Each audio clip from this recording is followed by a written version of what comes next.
Welcome to Sips and Stories, where your journey matters, your story inspires, and every episode is a space to uncover what truly makes people thrive. Join me as we dive into real conversation with amazing guests, each one sharing the moments, lessons, and experiences that shaped who they are today. I'd love to hear from you, too. What's your journey? What's your story? And most importantly, what makes you thrive? We'll see you on the next story. Hi everybody, welcome to Sips and Stories. I am Sandy Shook, and today I have Suzanne with me. Suzanne, if you can introduce yourself. My name is Suzanne Tulien, and I'm happy to be here. Yeah, thank you very much. So what is it that you do, Suzanne? Well, I thought about this question a lot because I've watched some of your other interviews, and because of your platform and the Sips and Stories idea where you really want to dig into the people before even really getting into the profession, I wanted to answer it in a way where I'm not really telling you what I do at first, but rather who I am as a person. So I'm going to flip the tables on you just a little bit, just because I was thinking about that, and I thought, I'm a brand consultant, right? So I really am thinking about how people show up and how they're perceived. And I think that's probably what your audience wants to know most is about the person. And so, I see myself as a very conscious, strategic, and deliberate person. And through my own work that I've done, through the modalities and the kind of coaching work that I do for clients, I've done myself. And so I took a deep dive and uncovered my exist statement, why I exist. And I just wanted to share that with the audience. And it goes, it's I exist to be a co-creative partner in the evolution of alignment and authenticity and ultimately self-agency. I am a catalyst for consciousness, inspiration, and growth. Wow. So that's kind of just who I am, in the inside. Yeah. But depending on how far back you want me to go to start the story. Well, that was going to be my next question. So how did you get to that point of, where did it all start? Did it start in high school? Was that your aspirations to be, because you needed to be marketing, right? Or not? I don't know. No, actually, where did it start? It obviously started in childhood. I was born in Dayton, Ohio, so a Midwest gal, to a design engineer and a surgical nurse. And I was number 3 of 4 siblings.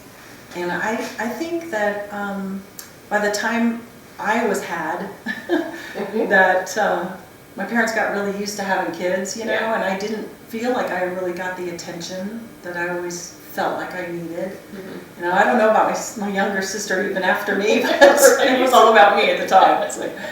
So I didn't, I threw tantrums. I was going to say, were you a troublemaker? I was a troublemaker. The way you describe that, that's what it sounds like. Yeah, I was. So I think it started there. Was there a big gap between No, almost 2 years exactly. Oh, okay. So my brother was first, then my sister, then me and my other sister. Okay. So, I felt like, I wasn't getting the attention that I needed. So I was known for throwing tantrums as a child. And I had made up things like invisible horses that I would ride around the house and play myself, just because I felt it was my own world. What I'm imagining in my head right now. I was pretty creative. Yeah. My dad's a design engineer. My mom's side, there was a music composer and a fine artist. And so my brother grew up to be a graphic designer as well. I was too at one point in my career. Still do a little bit of that, but we had a lot of design and creativity in our house. Wow. So that's what you did for fun then too, huh? Yeah. Well, we, made up stories, and gosh, our whole family was we put on shows in the garage with other neighborhood kids, like Carol Burnett shows, like variety shows, I guess. And please tell me you did the whole curtain thing. we did the curtain thing. You did? Yes. And my neighbor, who had a daughter that was between me and my older sister's age, her mom worked at like a 7-Eleven. Oh. She ran this 7-Eleven locally, and so she brought home candy, like tons of candy that we sold for pennies and 5 cents, and to get people to come to the show. Well, I appreciate the audience here today because we didn't have to pay them.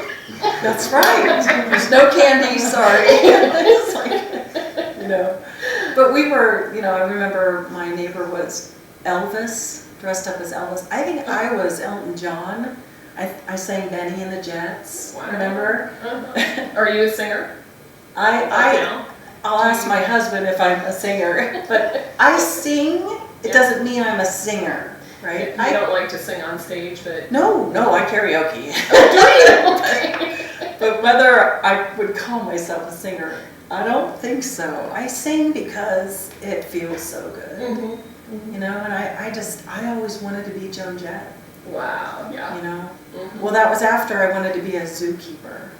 Oh. As a child, the further back you go, the younger I was. I wanted to be a zookeeper and take care of animals. What was your favorite animal, or what is? Well, one of my rants at my house Must have been a horse was first. begging my mom to get me an otter.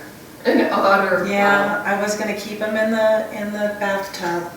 Yeah, and I Did she get you stuffed for weeks. No.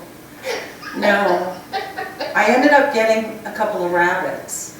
Oh my. And we've always had gerbils and cats, which aren't really that good of a mix. Yep, no. If the cat can get in the cage and the gerbil, or you're playing with the gerbil outside and the cat's right there, it's not a good idea. Yes.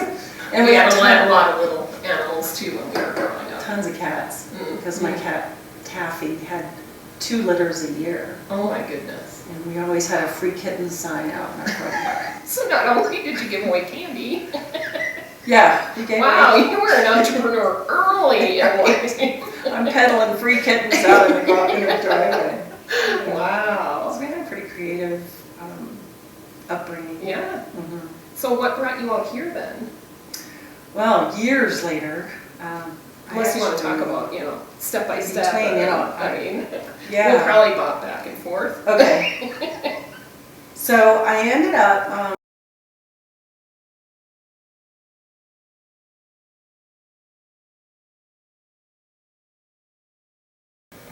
I was in Norfolk, Virginia. While he was in our first year of marriage, we saw each other 56 days out of the entire year.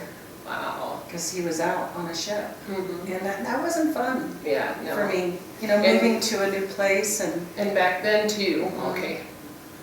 They probably didn't have communication as well as what they do now. No, right. So. No cell phones. Yeah. No FaceTiming, no. I remember waiting at the house for mail every day. Wow. Waiting to hear from him.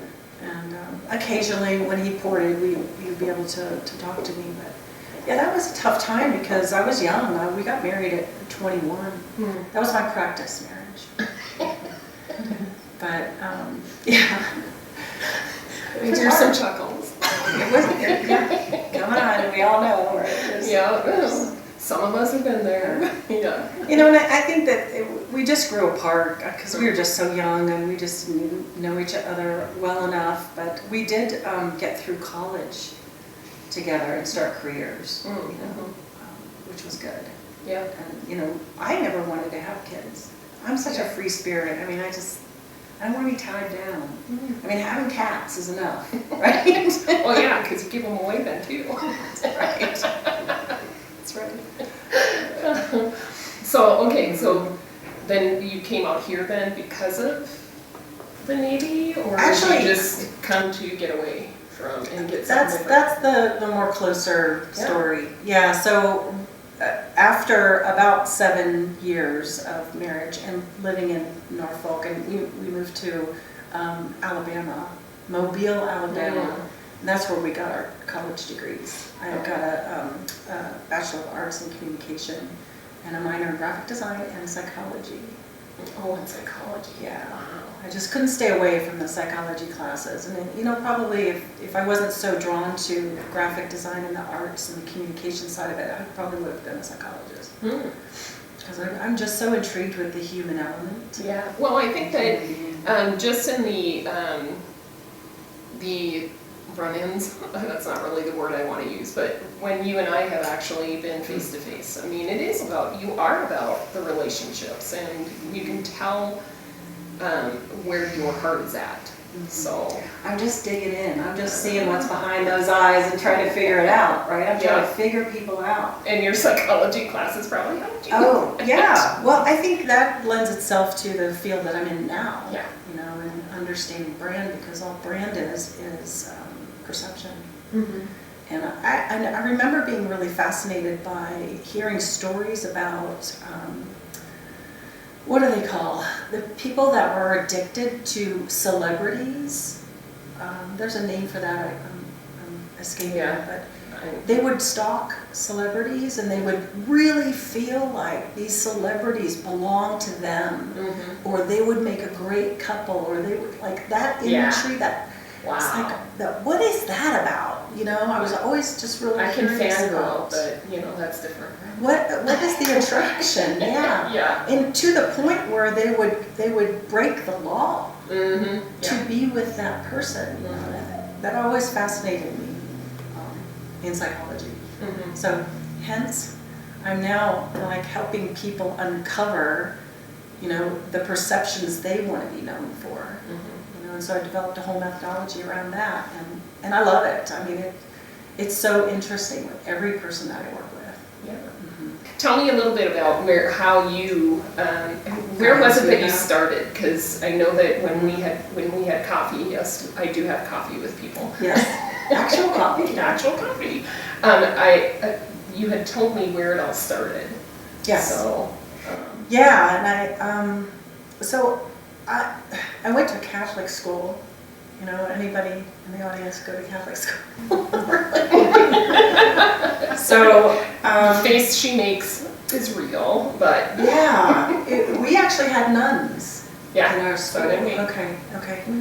And frightening as that some of the memories were of that, I was bullied during that period of time. I went to the same school from 1st grade to 8th grade. And and that was hard. I mean, I remember the very first day of 1st grade. I had back then. Way back then, because it was traumatizing. Unfortunately, in the summertime, I am allergic to poison ivy. And when I get it bad. I get it all over the place. And I remember the first day happened to be when we had gotten back from a weekend, camping or something, so it was the next week. And I had to have pink calamine lotion all over me, in my face. And you had to go to school with that? Yeah. Oh my. Yeah. Wow. So I think that was the kickoff of my career in the school. And of course I got a lot of teasing, and I ended up going home I think half day because I was crying. Yeah. And my mom had to come and get me. Oh, I can't imagine how painful that was though, because of course we used to go run around barefoot all the time, and boy, when you get poison ivy between your toes, right? I don't know if anybody else has experienced that, but you can't sleep. No, it's horrifying. Yeah. It's horrifying. But then as we aged and got into it, I really didn't start getting bullied again until about 5th grade, and there was some new gals that came into the school from out of town, and this gal just thought she was something else, And at first I felt like, why can't I be like these gals and be accepted and that sort of thing? And they were mean.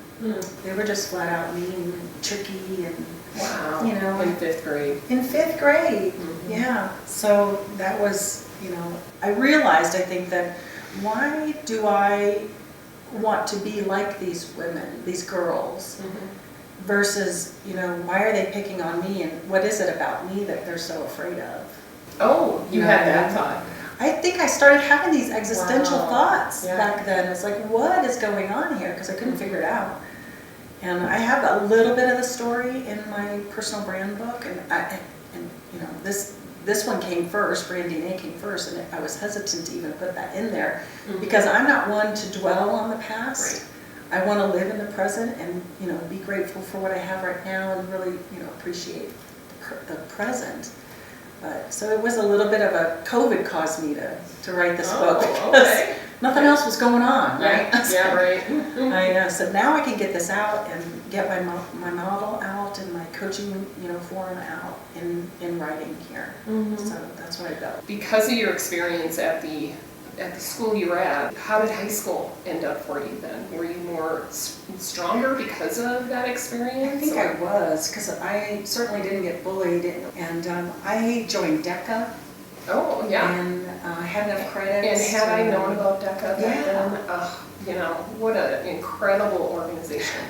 That was so cool, because I got to leave half a day to go do work, and I got a car, and so I was the hot chick. I was I was becoming so independent, and I think that I matured a lot quicker because I had responsibilities, and it felt so good just to be so independent in high school. Were you more of a, what do they call it, latchkey kid, or? Yeah.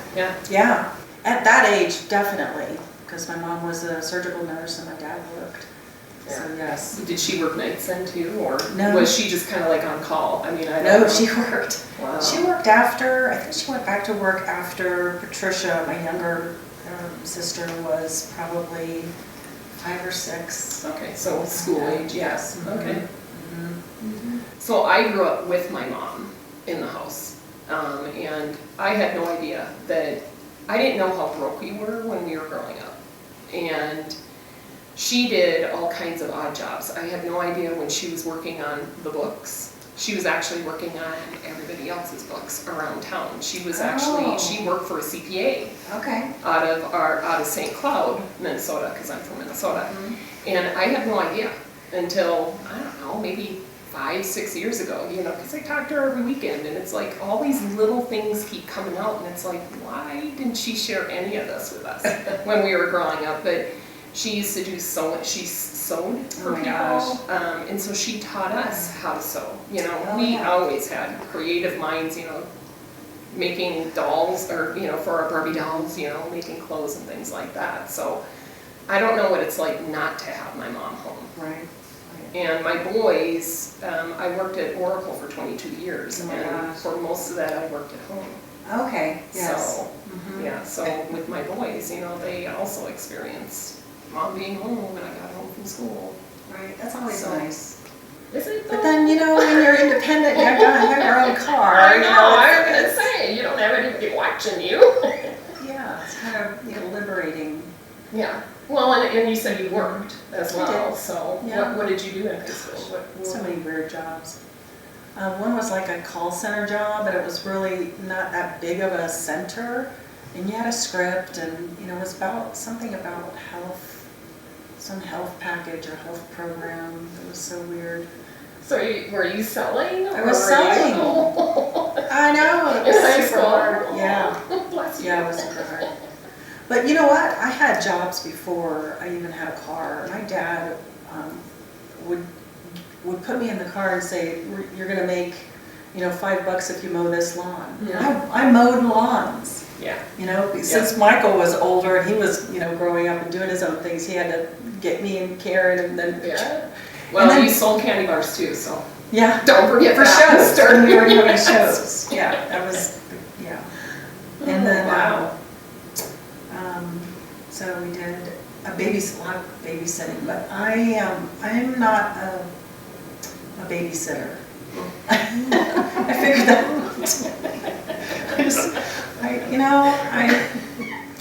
I'm a kid myself in my brain, and I don't want to have anybody I don't want to be responsible. I was going to for say the responsibility. Yeah. anybody.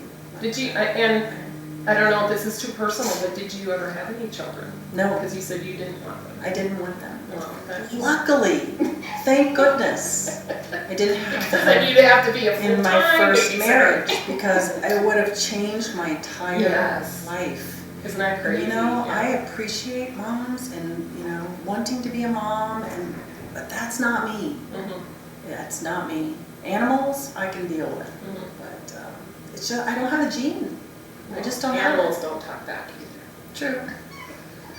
I don't know what it is. But it's okay though. I mean, I think that it's great that you knew that early on. I did. Instead of, Yeah.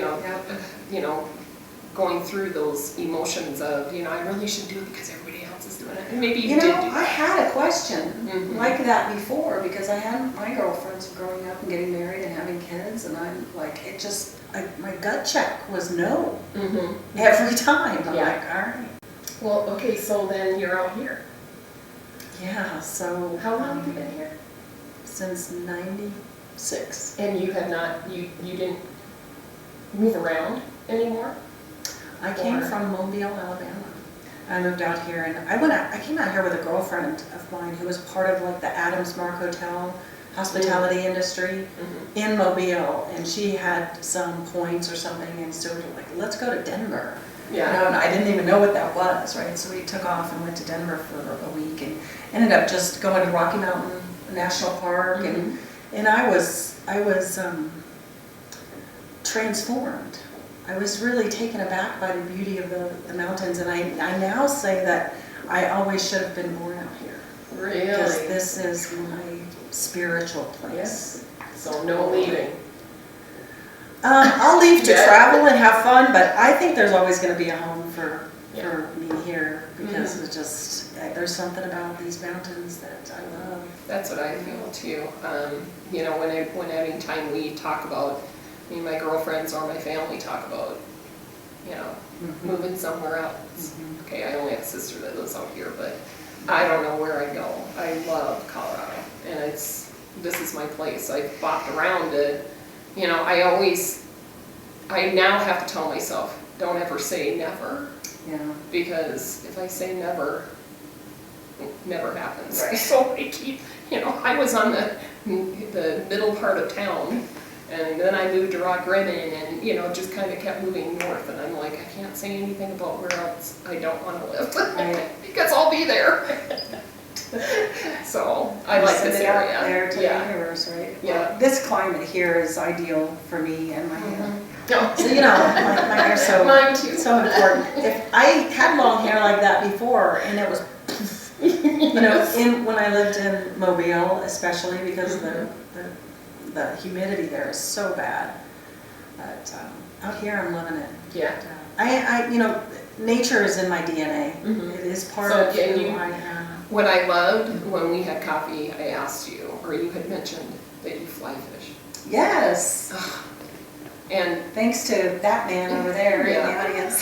that's awesome. Yeah, it's one of my dreams forever, Yes. to learn how to do that. And I think that one of my girlfriends said she'd do it with me. I just need to get it scheduled. I think I'm pretty good at it. I don't know if there's some intuition involved in it, but John and I have a little bit of a competition when we both first get out on the water, who's going to catch the first one, Mhm. right?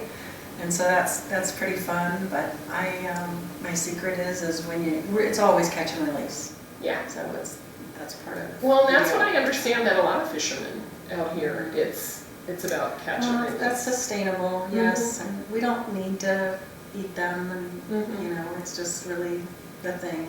Yeah. So I always kiss them at the Aw. back in the water. And they try to kiss you back.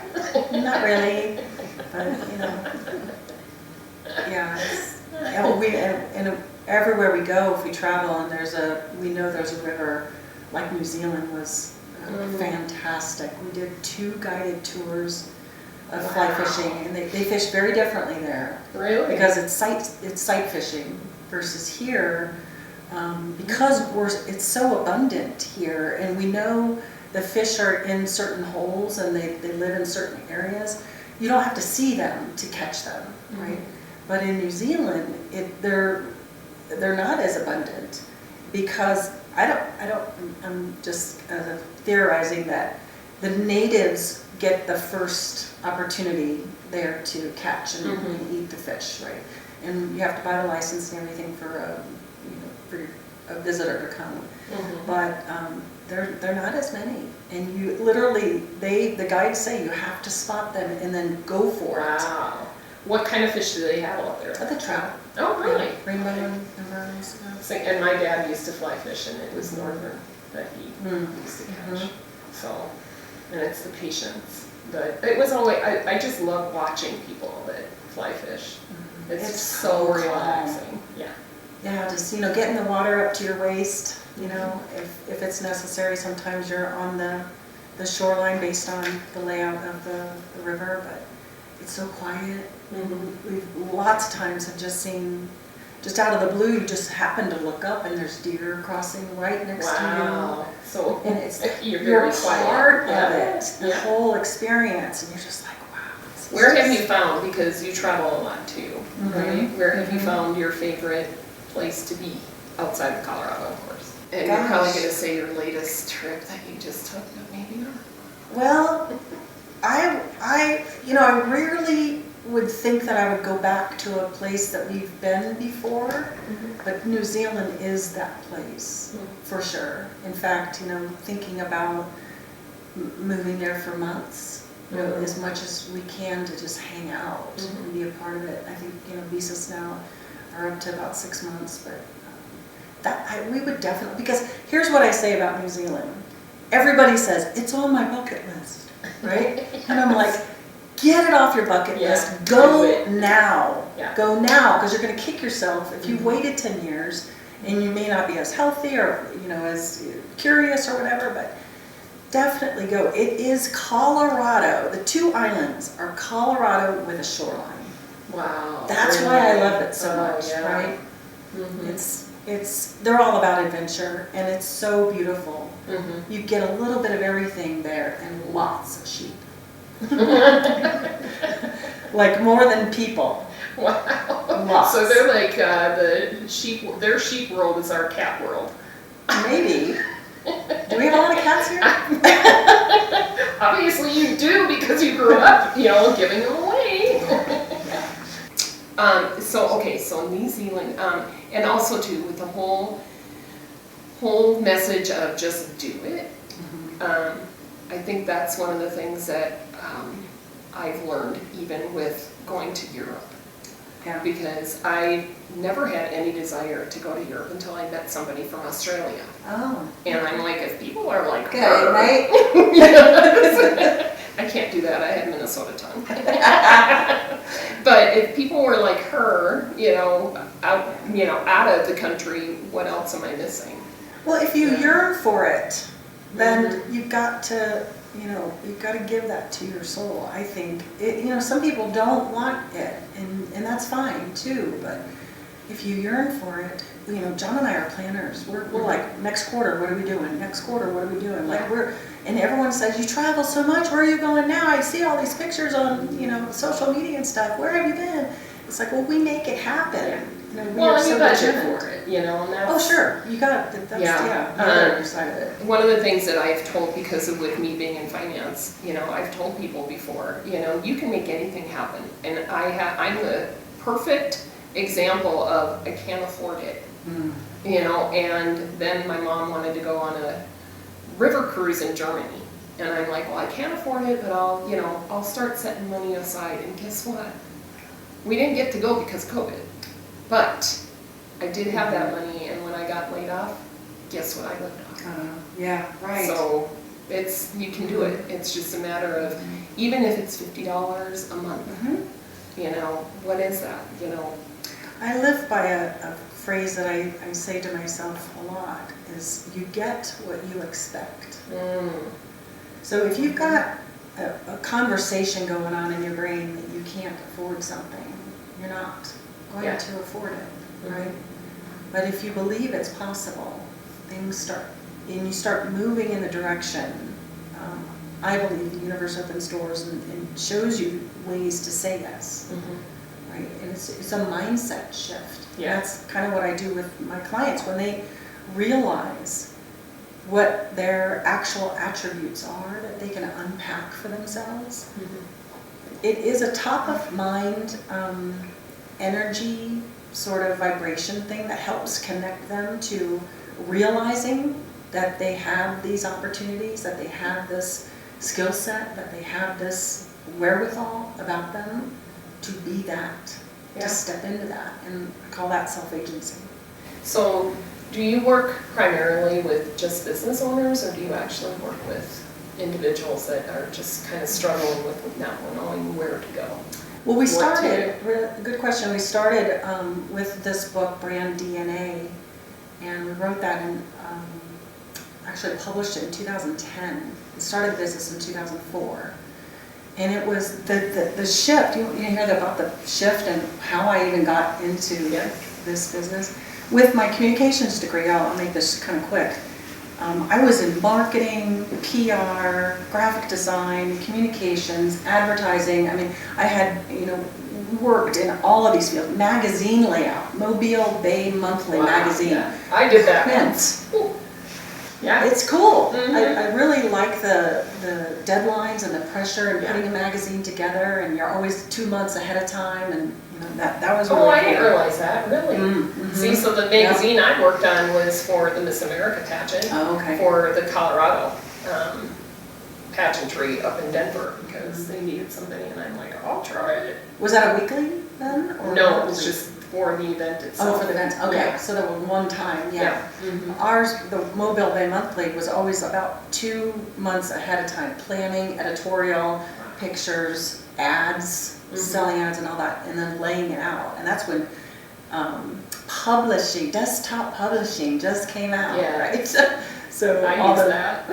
Adobe product PageMaker was one of the first ones, really, really cool stuff. But so I was in that field for years, and even when I moved out here, I was in, I worked for a marketing firm, and we did marketing training seminars and workshops for chambers of commerces mostly, and their members across the nation, and for individual, companies. I was president of the Pikes Peak Advertising Federation for a couple of years as well, and that kept me in that field and surrounded by the creative team here. We've got lots of creative talent here in Colorado Springs. If you remember, I don't know if you know this, but filming the Westerns was like in this town. Started way back when in this town. Oh, wow. Yeah, Alexander Film, which I don't think exists anymore, but it's the public house in Alexander now. Yeah. I did hear that. Yeah. I didn't realize that I thought that's where they just, worked on the film after they were. They filmed out here. This was the West, right? Oh, so, we filmed out here, so we have a little heritage there in regards to that. But what happened to me is I was working for the last advertising agency firm I was working for was bought out by a firm in Illinois called Navigant Consulting, and we grew over the 2 years that I was still there.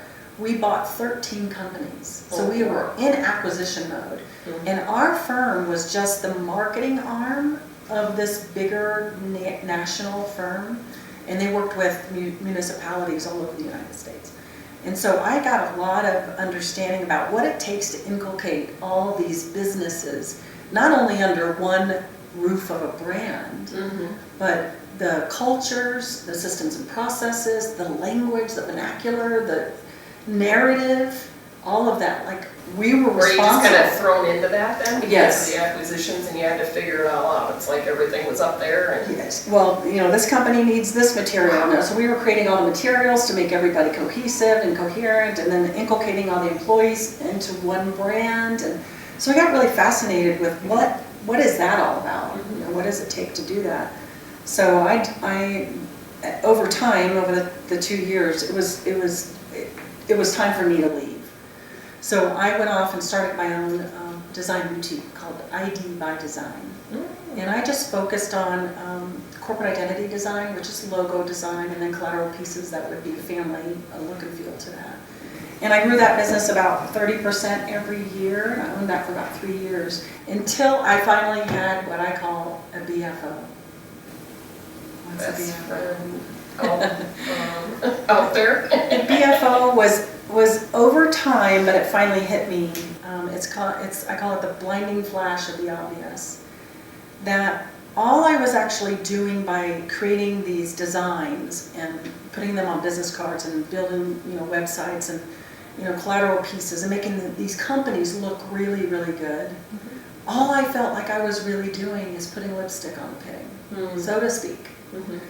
I wasn't helping them the way I think I could really help them in terms of stepping up to that updated look and feel. Mm-hmm. What does that mean? What does that level of sophistication do for the customer service experience? Yeah. What does it do for the mindset of the owners? What does it do for the mindset of the employees? And how do we now wrap our arms around this new look and feel to start walking that talk and delivering on a new promise that we are this professional, this sophisticated, this expert at what it is that we do, right? So you kind of pivoted then after 3 years. I hugely pivoted. Yeah. I got rid of ID by Design, and I started a company called Brand Ascension. Wait, so you just closed the doors? Yeah, pretty much. Okay. And I had a client who I had just created a logo package for, who was leaving the hotel industry. She was an expat working over in Japan at the time for huge continental hotels. And she came over because she had an embolism. That she was a workaholic, right? And she ended up being my partner and co-writer of the book, the first edition. This is the second edition. And I convinced her to come along with me. I said, with your expertise in strategy of HR, because it's really about the people, right? Yeah. In my area and understanding brand and visuals and that sort of thing, let's create a model where we can help companies go inward and unpack the attributes that make them who they are. In fact, that was the research we found when we looked for companies that were sustaining themselves, in fact, even growing in economies that were up and down. What was that consistent thing that they were doing that kept them sustainable? And so we put together a model, a methodology called Brand DNA. And we put it in a book.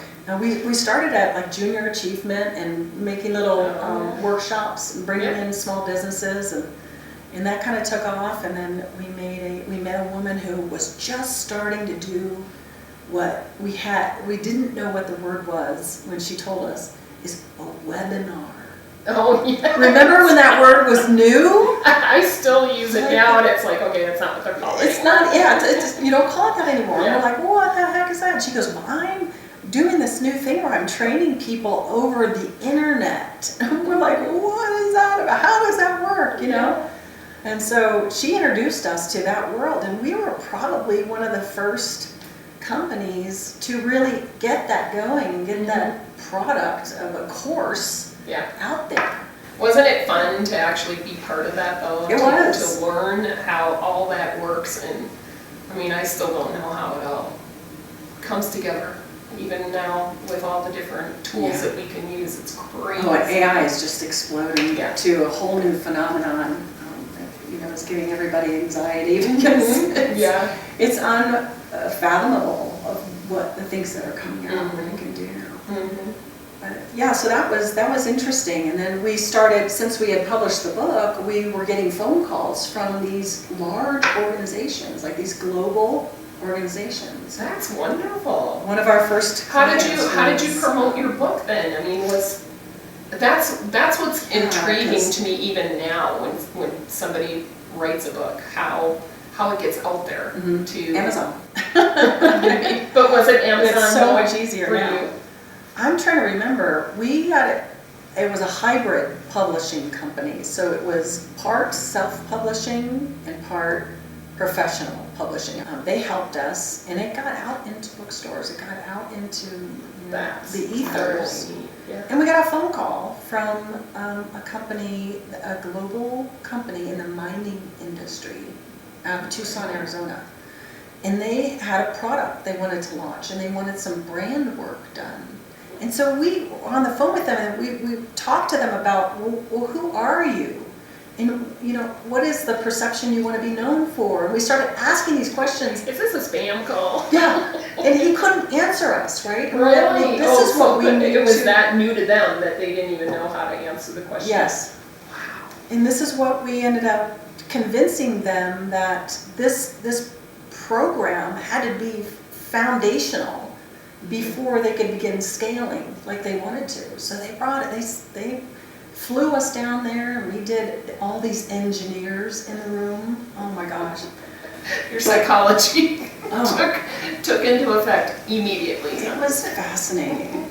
Yeah. It was fascinating getting these engineers to participate in the unpacking of the DNA attributes of this organization. Yes, I can imagine. That led to another, and then that led to another, and then that led to Charter Media. I came in Charter Com right now, Charter Communications, worked with them for 7 years. I'm building avatars, you know, training their people in all over the United States, and just building out this conscious awareness of who you are, and who you are as an employee belonging to a bigger thing, right?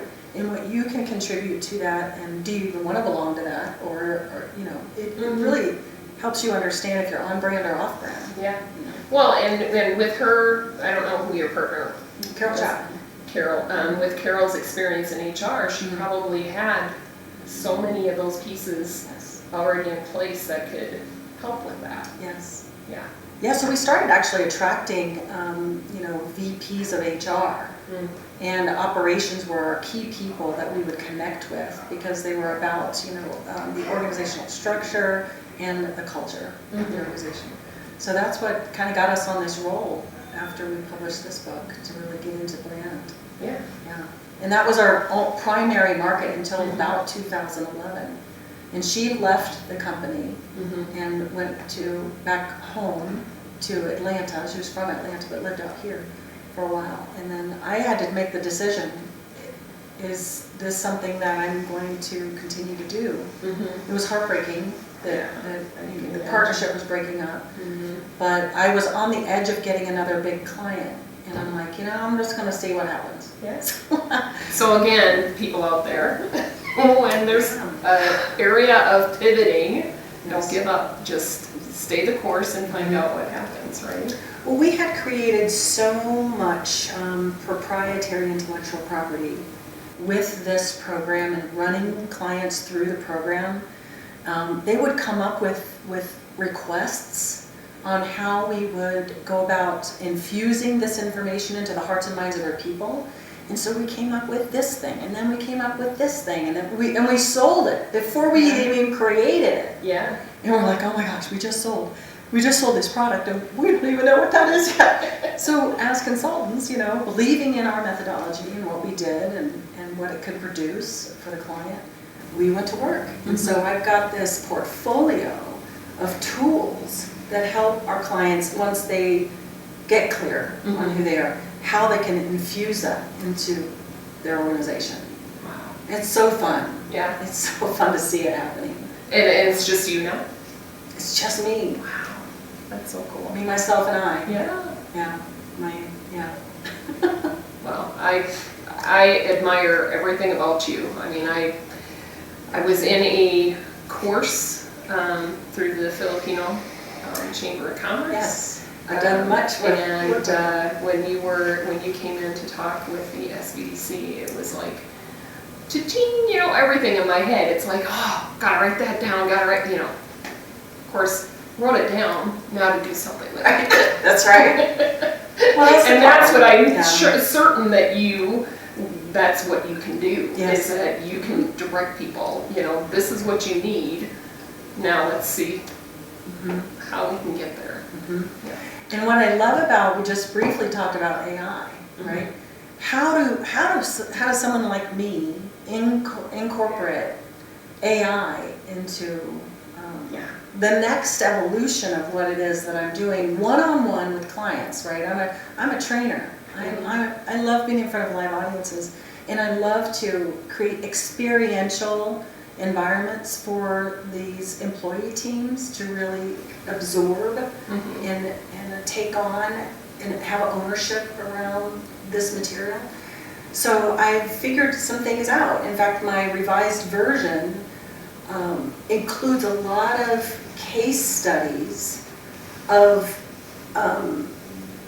clients that have gone through the program in ways that really can showcase some of the tools that I've created and how to, use those tools to make their brand's DNA come alive. Yeah, that's really neat. That's incredible. Yeah. In an instant. With the right prompts. Because the AI is not human. Really? It's been coaching me this whole I time. don't know. It's a good tool. It is a good tool to get started, but when you want more depth to what is it that you're looking for. So, and I want to ask you too, you have an event coming up. Yes. It's 6 weeks? It is a 6-week training series, but it's only 4 hours a week. And it's designed for CEOs, and we say they're indispensable plus one. This is that person that knows everything that's going on in the business, has your vision, has your back, and can be a part of this recalibration process. And I'm teaming up with a colleague that I've known for 17 years here in Colorado Springs, Mark Biddle. I'll just say his name because he's super cool and everybody knows him. And we finally decided we're going to put together, based on each of our own unique perspective of how we help companies walk their talk and become what they are dreaming about. We actually met for 4 or 5 months, once a week, and mapped out. That's commitment. Yeah. It was exciting, and we said, we're not going to rush this, we're not going to commit to anything, we're just going to play with this a little bit and see if it comes together and it comes about. And we should have done this 10 years ago, to tell you the truth. But the timing would have been different. It would have been very different. And now people are looking, they're searching for a better way to do their business. And I think that it's perfect time for it. Well, we're in a state right now we're so uncertain. Everyone says that they can say that every year. And sure, we've got different parts of the economy that's uncertain always, but this is unprecedented, I think, in a specific sense. And we don't know, as a business, where the future is going to be, right? And so we designed this to help them think differently, align internally, and scale strategically. And that's the name of the workshop. And so we're looking for those CEOs who have that mindset, mostly a psychographic versus a demographic, but the mindset of always being better and evolving and becoming more and more aligned as you continue to scale. But you scale with consciousness, strategy, and deliberateness. Right? Yeah. Very cool. And that's starting in January. We're kicking it off in January 2026. I don't want to date this, but and we're hoping to. We'll just add down the road together and beyond. And because this is the kickoff, right? So it's something that you do plan on continuing. We are. And your websites will probably have all that information that shows. When it's scheduled, and we're marketing pretty heavily right now just to get the word out there, and we are developing referral partners, which would be other consultants who are inside these organizations but aren't directly competing against our services and products, but know that these organizations are in need of that clarity that we would help them provide. So we're asking them to kind of bring us on board, or at least tell your clients about what's going on. We're super excited about it. We're looking for financial sponsors, and we've got a host venue sponsor. We think that we can do this at least once a quarter, But a very small cohort, only Yeah. 12 organizations. So they're getting what we call a very intimate, done with you experience. Yeah. Yeah, we're going And to get that things makes done. a huge difference too, Yeah. because then you have, especially if it's so small that you have accountability. You know, you don't get Exactly. lost in the group of, 50 to hundreds of Right. people being in there, so. Right. Yeah, And it's very I'm excited for affordable. you, that's awesome. Yeah. Yeah. So we'll see what happens there. And if you're interested, just, reach out to us. Yeah. Yeah. And then, I don't know, I want to leave some time for the studio audience. If Oh, they have okay. any questions. Does anybody have any questions that they want to ask? So you're just like radiating and you're like so positive and like, so what's your like secret? Like, do you sleep? Like, I did last night. like what's your routine? Like, what's your routine look like for self-care for yourself so that you can give to all these organizations? Yeah. Fly fishing. I think it's a work-life balance that I really decided to do probably 8 years ago. I resigned at being Superwoman and having that FOMO. You said 8 years ago? Like 8 years ago. Yeah, I was feeling major overwhelmment. In fact, I actually went into that one of those brain balancing places to help kind of regulate and rebalance my brain because I was overwhelmed and overstimulated. I belonged to 5 different networking groups, and I was, launching this, personal brand program and doing personal brands and then business brands. And I started a speaker training program. It was so much, and it's just me. It was so much. But I thank you for noticing that. I think that's a compliment. I appreciate that. But I have a lot of downtime that I schedule, right? I schedule a walk after lunch.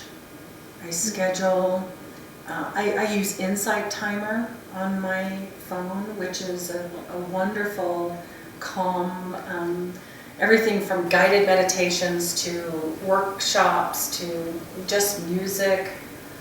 It's like 50,000 different pieces that you could listen to. I'm always into self-help and growth. I'm reading articles that are inspiring, other books that are self-development. I'm like a junkie. So you really don't have much downtime. You just have. That is downtime for me. And then, of course, the fly fishing. I'm like, oh my gosh. I'm like, well, okay, but. I work hard and I play Yeah. hard. And it's just been recently, too, over the last, I think 1.5 years now. I've been saying this for the last 5 years. I'm going to take Fridays off. I'm going to just do it. I'm going to figure it out. I'm going to work it out in my calendar. I'm going to mark out Fridays that, It took me 3.5 years to do that. So what are you doing this Friday? I'm getting a massage. Oh, okay. Yeah, I'm getting a massage. I got a girlfriend date. I was just testing you. Yeah. And my husband's got a poker night with his buddies, so, I'm planning it. And, when you say you don't have enough time, you don't have enough time. But when you say, I've got all the time in the world, and I can figure this out without being stressed, the universe works with you on that. I truly believe that. And so you got to find what you're passionate at, too. I mean, this is in my DNA. I am thrilled every time I get aha moments from my clients. And Because you're still learning from your I'm clients. still learning. Yeah. And I think that's what me as, a business owner, I have to remind myself of that, is that we're all learning. And it's not just, it doesn't have to be a straight line. You can go in different directions. And I talk about in my personal brand workshop, in my personal brand leadership workshop, I talk about being a master, noticing when you're a master at something, and noticing when you need to become a student again, right? And know that this is the way life is. Like we become a master at something, we get bored, and then we need to be a student at something. to revive it. It may not even be in the same field, but something new. Like, what's something new I can learn and become a master in? Yeah. That's the evolution, right? Yeah. And that's what keeps you so excited and loving life, so much. Is just like, what's around the corner? What can I learn next? Yeah. Okay, one more question. So, you've worked with a lot of organizations, you've worked with a lot of people. In the day and age today, everything's technology. We have to remember that all of us are authentic. What have you seen with the organizations that you've gone into, what that transformation looks like? When it's before me and then after me? Yeah. Yeah. Before DNA and after DNA? Before DNA there is a false belief that they are a part of something that they can't clarify. There is this, it's really hard to describe, the facade of a brand, that maybe they came into this organization thinking that they were believing something, and then when they're in it and realize what's actually happening behind the scenes, it's not what they thought it would be. I see that a lot. And once they commit, we have a process of commitment when we go through the Brand DNA process in a live format, that this is something that's going to benefit everybody, and it's your contribution as a brand task manager in being a part of this room that you become a leader in the space of clarity. And that you're going to be a part of this, so you're going to take ownership over it. And when you really can instill that and give them the space to contribute to that ownership and help that DNA blossom into specific actions and behaviors that solve their problems internally, it's just a huge transition. And I've had so many people on camera in testimonials say, I never expected the level of coherence that has happened because of this. People are talking to each other again, right? People are talking in a language that everyone else knows now. There's definitions of their core values that they're all buying into. Clarity is an amazing thing. It's super amazing. So the transition is profound. And it's opening up Pandora's box, and there's so much you can do with it. And it's ongoing, right? It just doesn't stop. Branding doesn't stop. Yeah. And we never really defined branding versus marketing either. We did not, did we? That's a huge, huge thing that I deal We with have just every a day. few minutes, and if you could actually do that. Can you Yes. define what the difference is? Yes, so thank you for that moment, because I've spent 30 years educating the people that have come across my path to help them understand the difference. So you market a brand. So marketing is the communication of an entity, right, of something. Branding is the actual assignment of meaning of that entity. So when you are out there marketing something that you haven't identified, defined, and actually aligned to, my question is always, what are you marketing? So without this, all the business is doing, subconsciously, maybe consciously, is chasing the market. Throwing stuff out there without this Seeing what solid sticks. understanding of a construct of something that they know they can live within, and they can deliver on this promise. Yeah. Right? So assign the meeting and then go to town and market congruent to this, right?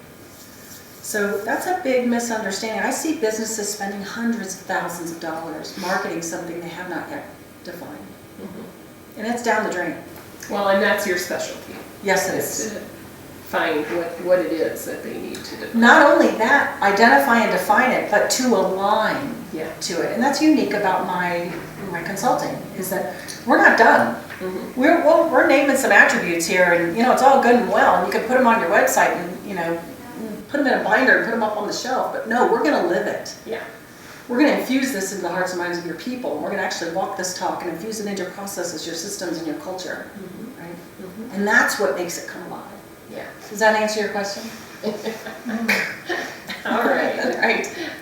We actually, any questions that come now, if you can actually ask online, I'd love to take more time for questions, but we need to actually end. So I do appreciate you being on the show, and thank you, studio audience, for coming to listen to another story.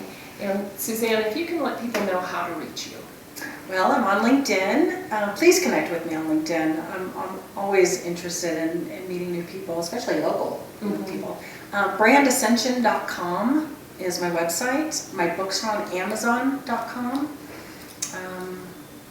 And I'll have all that out there on Facebook. On the website as well. So, yes, thank you so much. Thank you so much. Namaste, everybody.